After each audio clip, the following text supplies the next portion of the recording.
Donc, je vous retrouve pour aborder avec vous Uranus en maison 11. Donc, si vous êtes adepte d'astrologie, vous pouvez aisément afficher votre carte 2020 et vous vous amuserez à voir si ce travail vous parle.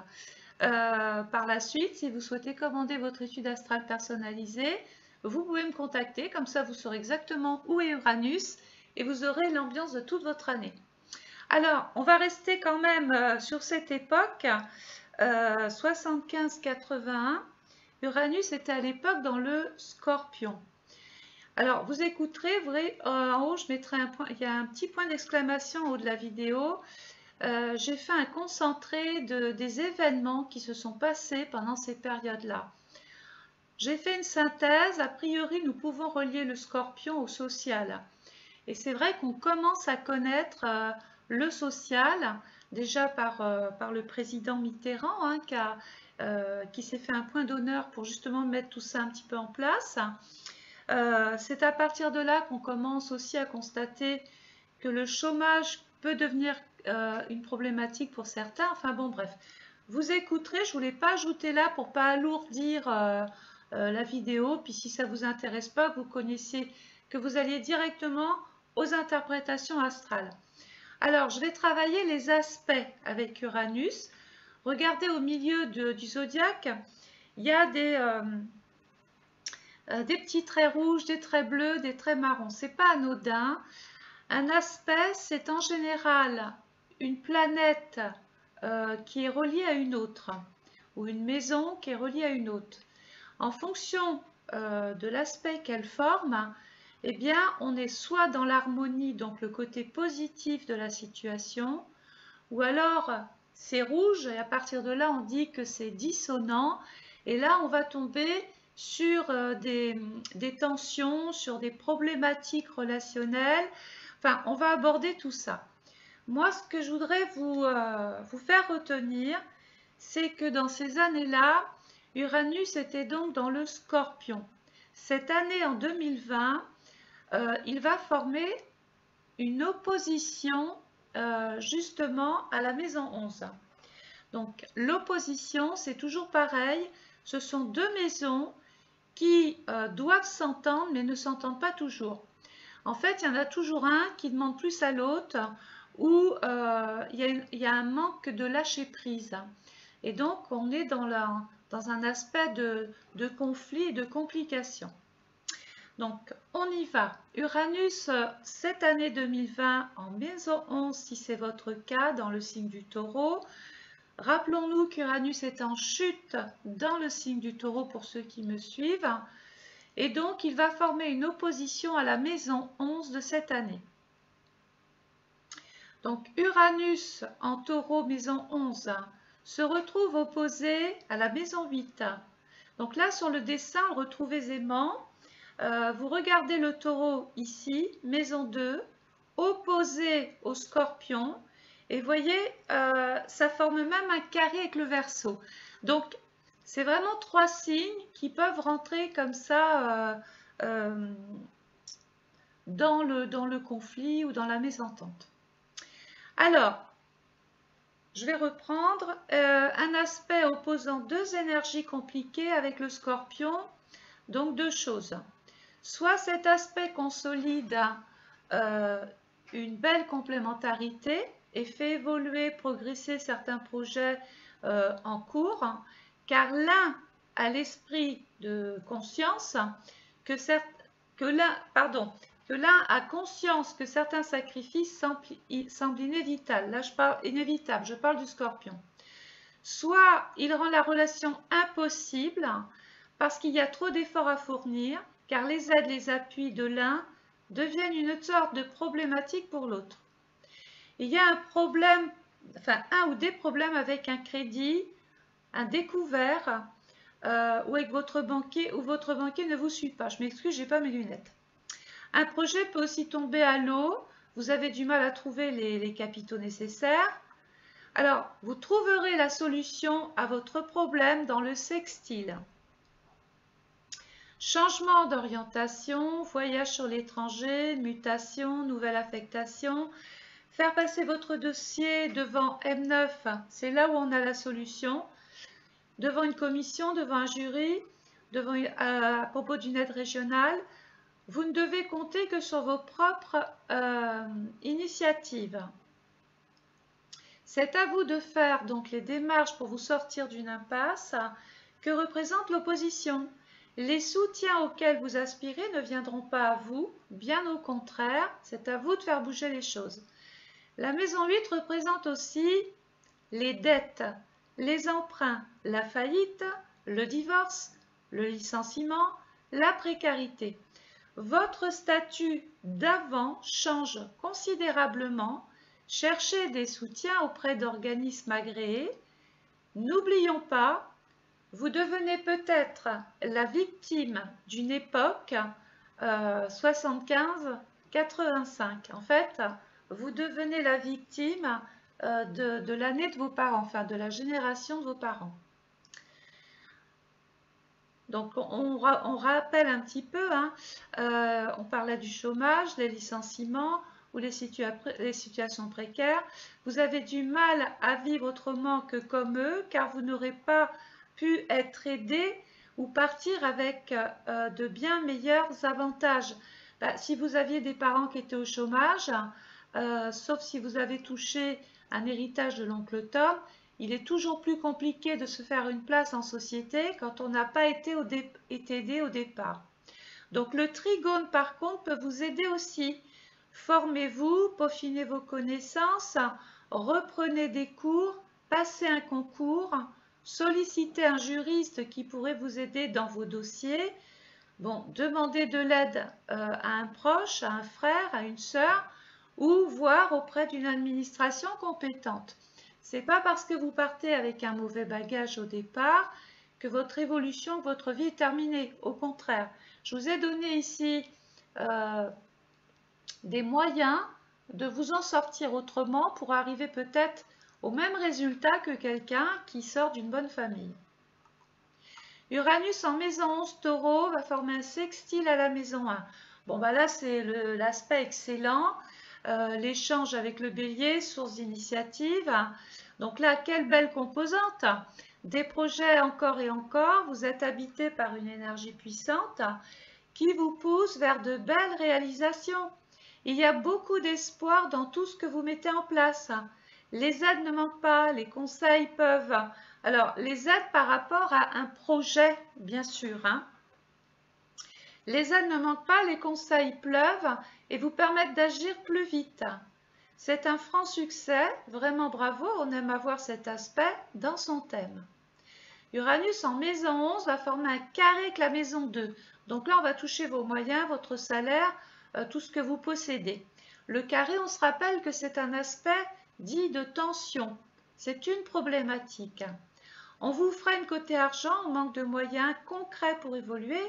On n'a pas la confiance de financiers ou d'employeurs qui ne considèrent que très peu la valeur de votre expérience. Vous étouffez. Vous ne trouvez pas votre place ni votre épanouissement dans ce que vous faites. Une impression peut-être de régresser, de ne pas pouvoir exceller dans de nouveaux groupes, évoluer dans une nouvelle équipe, peut-être même empêcher de vous spécialiser ou d'adhérer à autre chose. Donc là, il y a une sorte de résistance. Uranus, maison 11, là, va former un superbe trigone. Donc c'est là qu'il faut aller chercher les solutions. Ce sont dans les sextiles et les trigones. C'est pas parce qu'en haut, il y avait une impossibilité qu'en bas, les choses sont bloquées. Au contraire, regardez. Uranus, on est toujours sur des projets. Trigone maison 3, la maison du Gémeaux, la communication. Donc, il y a une très belle complicité avec le signe du Gémeaux d'une part, de bons échanges, de bons rapports avec une vraie réciprocité intellectuelle. Tout passera par le papier, les écrits, les réunions, les déplacements. On peut et on doit se former, apprendre, développer un art, un secteur qui vous tient à cœur. On peut même évoluer dans un groupe dans lequel tout vous lie vraiment. Votre projet est à l'étude et passera favorablement avec cet aspect-là. Les formations sont donc astralement très conseillées. Ici, on apprend plus facilement. Ben oui, l'intellect est beaucoup plus à l'aise, plus favorisé. On a même des idées personnelles qui peuvent surprendre votre entourage. Vous êtes de bons conseils et serez sans nul doute les plus sollicités. Uranus ici va former avec la maison 4 un quinconce. Alors un quinconce, c'est toujours un trait qui sépare une maison avec une autre de 150 degrés. Alors, c'est ni bon ni mauvais. En fait, le quinconce nous dit que si vous avez pris conscience de plein de choses, tout va bien. Si par contre, vous êtes toujours dans la même vision des choses, ça peut être compliqué. Alors, maison 4, donc là, on va avoir un rapport avec la famille, le passé, les frères, les sœurs, les parents, les beaux-parents, les enfants, et puis des questions peut-être même qui sont liées à l'immobilier, au logement. On est ici moins à l'aise en groupe, en équipe. Il y a une sensation de mal-être ou de ne pouvoir s'adapter correctement. Soit le niveau des personnes qui vous entourent est trop haut ou trop bas. On ne se sent pas en sécurité. C'est souvent le cas de personnes qui entrent par exemple en internat, loin de la sécurité familiale, et découvrent la vie en communauté. Donc là où on s'adapte et tout va bien, on fait des efforts, ou alors on en souffre. Excusez-moi. Il y a toujours une possibilité de libre arbitre quand même avec le quinconce. Donc, votre caractère, votre signe astrologie fera toute la différence. Vous ne pourrez compter que sur vous-même, les amis n'étant pas très réceptifs à vos projets ou à vos difficultés du moment. Relié par un sextile au cancer, vous trouverez la réponse ici. Sécurisez-vous en créant un foyer sûr ou si vous êtes loin du domicile, essayez de trouver des personnes qui rassurent. Recréer un petit cocon familial. Comptez sur la famille ou sur vos proches, revenez vers le passé ou revenez aux bases essentielles. Ici, tout dépendra de la bonne volonté, de votre bonne volonté. Si vous avez pris conscience que la famille ou votre foyer est important, tout ira bien. Maison 11, opposé à la maison 5. Vous n'aurez pas toujours le dernier mot avec le lion. Cette combinaison ressemble à l'un veut rester sur ses acquis, ne pas forcément prendre plus de risques. L'autre veut briller, peut-être aux dépens de vous.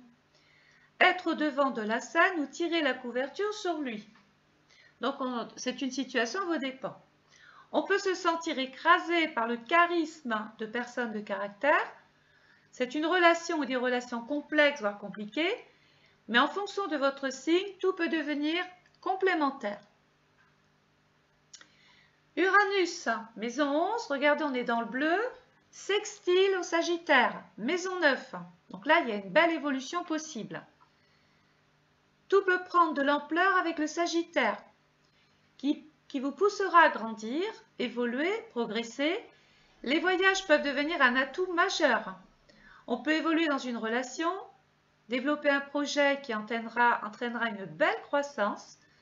Vous avez un projet de mutation ou souhaitez évoluer dans un autre contexte, un autre groupe, vous spécialisez, vous avez le feu vert sur le plan astral. Vous avez autour de vous tout ce qu'il faut pour monter en échelon. Votre ouverture d'esprit, votre dynamisme, votre optimisme emmènera les troupes dans la bonne direction. On revient sur du rouge, le carré. Donc, je l'ai vu, j'en ai parlé déjà tout à l'heure, je l'ai fait remonter parce qu'il réveille un petit peu l'aspect qu'ont connu vos parents. Donc, tout semble prématuré, les changements auxquels vous pensez semblent fragilisés par un manque d'appui, de capitaux. Projet de changer de statut semble plus compliqué que vous ne le pensez. Si vous avez besoin d'intervention de financiers, de banque, crédit découvert, fonds de roulement sur un projet, ou pour vous venir en aide sur une dette, on peut avoir du mal à trouver les solutions auxquelles vous pensiez. Vous avez du mal à emmener votre dossier au bout. les quotients ou personnes solidaires semblent absents pour vous. Vous vous retrouvez seul face à une vraie problématique. Mars vous dira dans votre thème où est la solution. Par exemple, si Mars est en maison 2, travaillant dans un cadre plus rémunérateur et stable. En maison 3, en se formant, en peaufinant vos connaissances, ou en comptant sur la fratrie, ou en vendant des véhicules aussi, par exemple. Uranus maison 11 va se retrouver trigone, donc c'est encore un très bel aspect à la maison 7. L'union fera la force avec la balance. Sans nul doute possible, attendez-vous à signer le projet de votre vie, le contrat que vous attendiez tant, le mariage est officiel, tout comme le Pax. C'est sur le plan astral un aspect qui unira investissement financier ou personnel, projet et légalisation. Vous devez intégrer un groupe, une nouvelle équipe, dans l'espoir de vous perfectionner. Ce sera donc chose faite. Vous allez recevoir le contact qui manquait à vos espoirs, à votre dossier, à votre idée. Il arrive et dépasse vos attentes. Une belle récompense pointe le bout de son nez. Bel accomplissement, soyez fiers de vous. Ce moment est le vôtre. En cas de divorce, vous gardez tous vos droits. Hop. Ce procès jouera en votre faveur. Uranus maison 11, Quinconce maison 6, prise de conscience. C'est pas que ce n'est pas possible, mais ça risque d'être un petit peu plus tendu, plus compliqué. Surtout, rien n'est sûr avec la Vierge. On parle d'une situation instable, difficile quelquefois. On se sent dans une sorte d'insécurité. Professionnellement ou dans des questions de santé. On passe par des hauts et des bas. Les choix semblent difficiles à faire. On peut avancer d'un pas et reculer de 2. Pourtant, vous sentez qu'il faille trancher pour mieux organiser votre vie. Il peut y avoir de soucis relationnels avec vos amis ou collègues de travail. Tout ceci demande beaucoup trop de compromis pour vous, surtout avec la Vierge, rappelez-vous. Vous ne trouvez plus votre place, comme ignoré. C'est le cas de figures, par exemple, de personnes qui, pour des raisons de santé, ont été absents et reprennent leur poste de nouvelles conditions, avec de nouvelles conditions de travail, et puis s'y perdent. La panique s'empare alors de vous. La solution se trouvera dans votre thème, cherchant Mercure. Donc ça veut dire que par exemple, il va falloir se refaire une place ici avec cet aspect-là. On va devoir peut-être fonctionner différemment. Donc si la solution c'est Mercure, je vous disais, s'il est en maison 10, il faudra parler de ce malaise professionnel. S'il est en maison 3, il faudra discuter avec vos proches ou avec vos collègues de travail, dire les choses, les exprimer, voire s'en plaindre. S'il est en maison 7, eh bien, il faudra parler du conflit, parler du désaccord ou parler de ce qui vous oppose à l'autre. Voilà, donc j'ai fini de parler de la maison 11, viendra la maison 12. N'oubliez pas que vous pouvez commander votre étude astrale, bien sûr, personnalisée 2020. Vous aurez en dessous un lien PayPal qui est disponible 24 heures sur 24. Vous pouvez vous en servir. Et puis voilà. Donc, je vous dis à très vite. Je vous souhaite une excellente journée. À bientôt. Au revoir.